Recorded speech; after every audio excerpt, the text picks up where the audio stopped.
नमस्कार, बहुत बहुत स्वागत है आपका हिंदी सीखने की श्रृंखला में। आज हम आपके लिए लेकर आए हैं चैतन्य की एक कहानी, अंकुर का कमाल। हमारे चैनल को लाइक और सब्सक्राइब कर दीजिए। इसी तरह से हम आपके लिए बहुत सी कहानियाँ लेकर आते रहेंगे।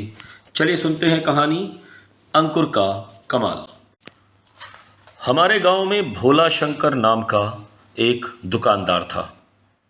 आसपास के गांवों में राशन की कोई अच्छी दुकान नहीं थी, इसलिए भोला शंकर की दुकान खूब चलती थी। गांव में गांव से 16 किलोमीटर दूर एक छोटा शहर पड़ता था।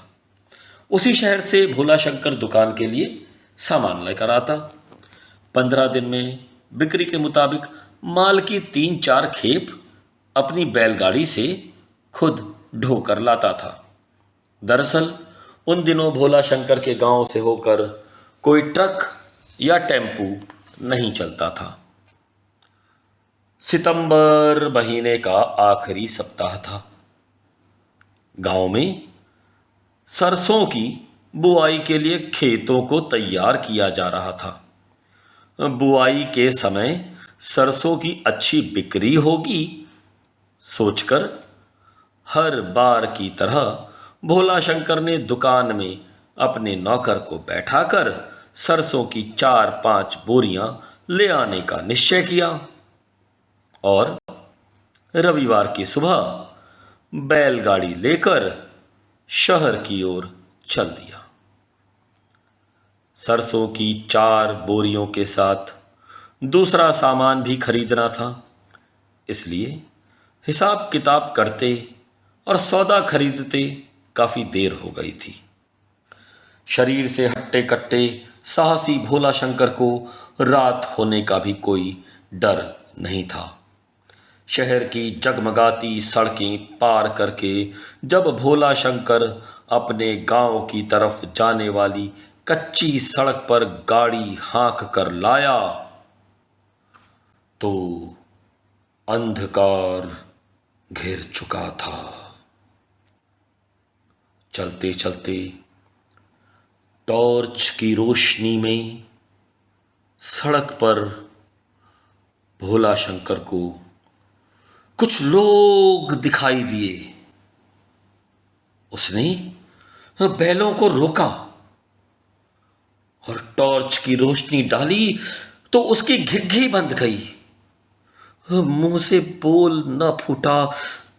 सबका चेहरा ढका हुआ था और सब अपरिचित लग रहे थे।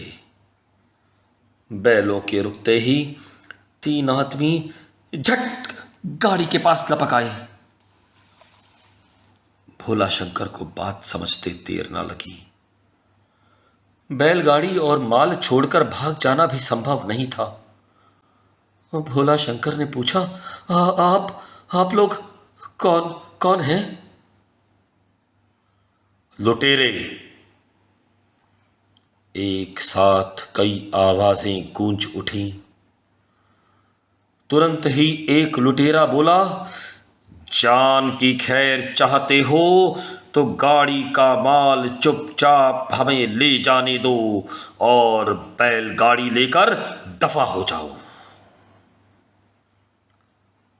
अपनी जान के सामने गाड़ी में लदी सरसों की 4 बोरियां और 1000-1500 के माल का कोई महत्व नहीं था, इसलिए वह बिना घबराहट के बोला,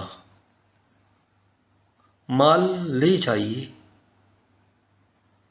लुटेरों ने सौदे और सरसों की 4 बोरियां गाड़ी से उतार ली।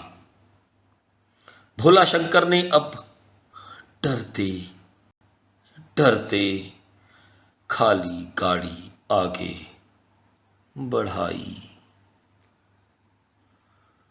10 वर्षों की दुकानदारी में शहर आते जाते भोला शंकर ने उस रास्ते पर कभी कोई भय महसूस नहीं किया था। लूटपाट की घटना कभी हुई भी नहीं थी।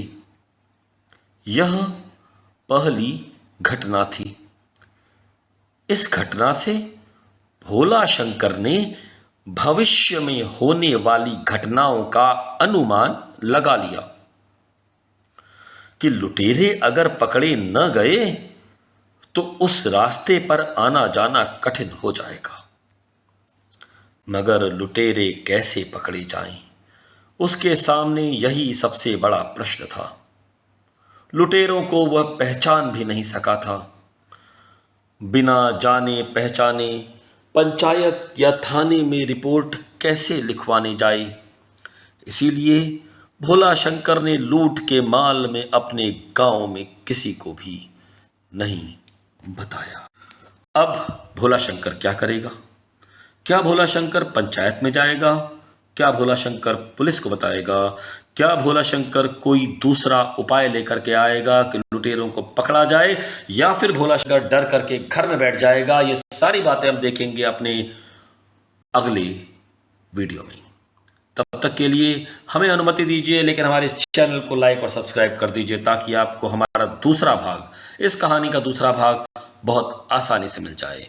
तब तक के लिए धन्यवाद।